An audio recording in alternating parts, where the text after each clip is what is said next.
The Super Nintendo was a phenomenal console, and it's the reason why I became a gamer. It had so many fantastic games, but I didn't even get to experience a fraction of its library as a kid. But I did, however, have these 7 games that made a huge impact on me and inspired me to delve even deeper into the world of gaming as a kid, and beg my parents to give me more allowance so that I could afford future games on Nintendo 64 and then eventually PlayStation 1, and then so on and so on and so forth. But I digress. Now it's time to list out the 7 games that made a huge impact on my life as a kid on the Super Nintendo. Now these are only games that I actually had the chance to play as a kid on the Super Nintendo, so there's going to be games on here that obviously I missed. I went back and played them as an adult, but I obviously can't count them for this purpose. Alright, let's get into it.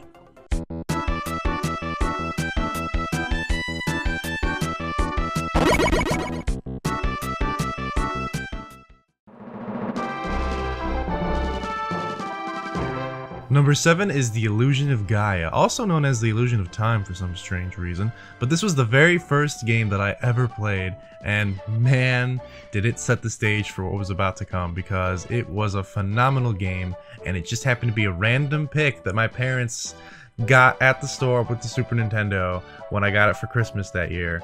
And I have to say, like, I know they had no idea what they were buying because they are not gamers in the slightest, but they picked out a gem of a game because, oh man, that game was awesome. I mean, it had everything I could ever want as a kid. It had a pretty good story, it had really fun combat, you traveled the world exploring ancient ruins based off of the real world, but obviously they exaggerated it because there's crazy monsters and everything inside. You even transformed into this crazy dark knight and this awesome fire dude, so you had transformations in that game. And then magic and abilities, and it just shaped up to be something that I could not put down, and it just made me want even more, so I kept looking for the next game.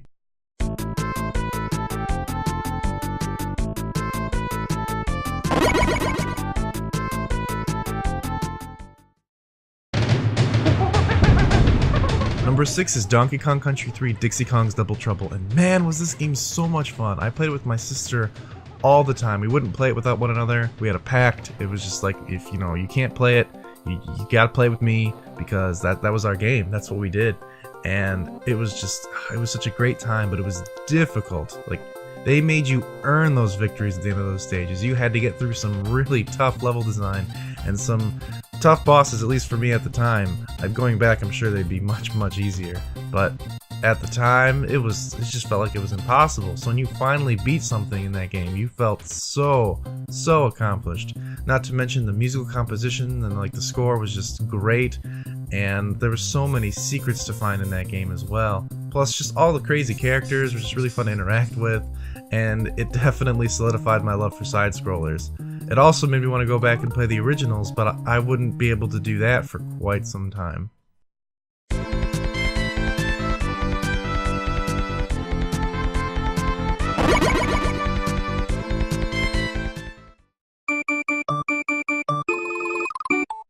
Number 5 is Super Mario World, and this is another game that I played all the time with my sister. It was just so much fun. We could not put the controller down once we started playing this game. If Donkey Kong Country 3 solidified my love for side-scrollers, then Super Mario World literally took that love into a whole nother world. Because, I mean, everything about this game is just incredible. The level design, the music, the secrets, Yoshi. I mean, who doesn't love Yoshi? Everything about this game is just flawless, and it boggles my mind to go back and even think that a game like this was possible when I was growing up as a kid. I could not believe what I was playing was so much fun all the time. All the different castles, all the different worlds you could visit, all the different levels and everything. It was just such a good time. And at least for me, it just seems like the magic of those games on Super Nintendo, Nintendo 64, PlayStation 1, and even PlayStation 2, it just seems like the magic isn't as strong as it was, or like the sense of wonder and sense of awe. I don't know why that is. I don't know if I just became more picky as a gamer or something like that, but for some reason it just doesn't feel as genuine as it once did as a child. So I will always have a special place in my heart for Super Mario World, because that was one of the games that just showed me how much is possible within the world of gaming, and your imagination can just run wild.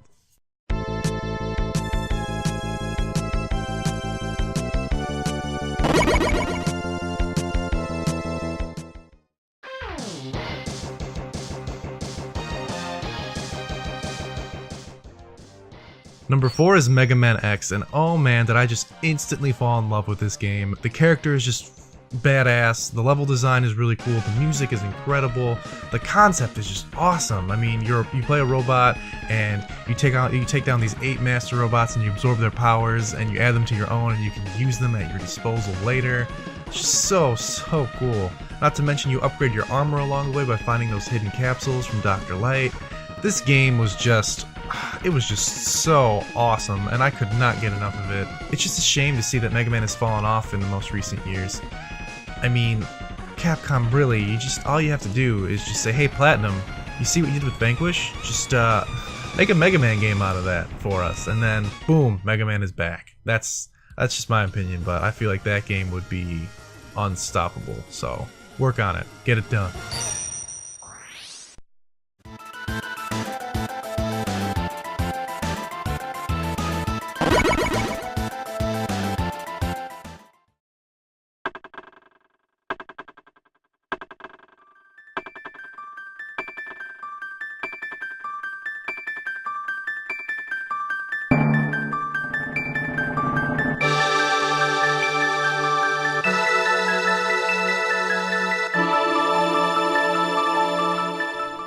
Number 3 is Chrono Trigger, and this was the first turn-based RPG I have ever played, and man, did I pick a good one to start out with, because this game is still regarded as one of the best turn-based RPGs of all time, and for good reason. I mean, it has just a gripping story, a really well done combat system where you can combine powers with your friends and do ultimate techniques together.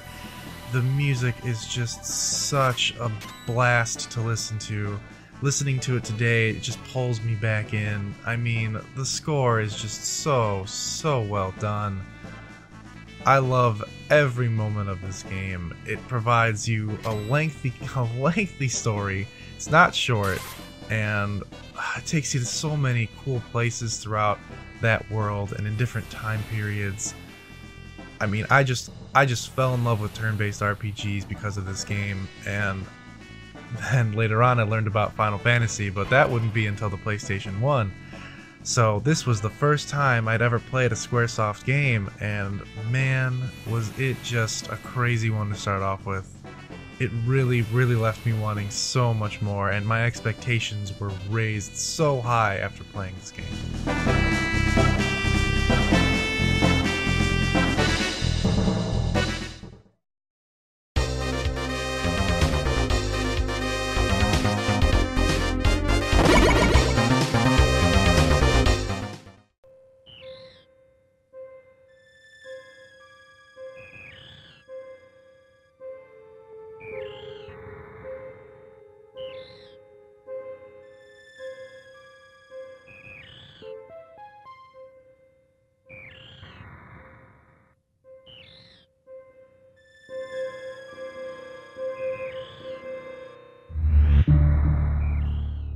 Number 2 is Super Metroid, and from the title screen alone, you know you're in for a dark, grueling, lonely adventure.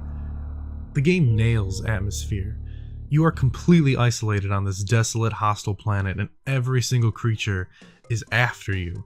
But luckily, you have some pretty powerful weapons at your disposal, and the game peppers in these upgrades that just make you feel so powerful by the end of it all. Super Metroid is all about exploration and using your abilities to access otherwise previously inaccessible areas, and that formula has been used in so many games even today. It is incredible to see such an old game have such a big influence on modern game design.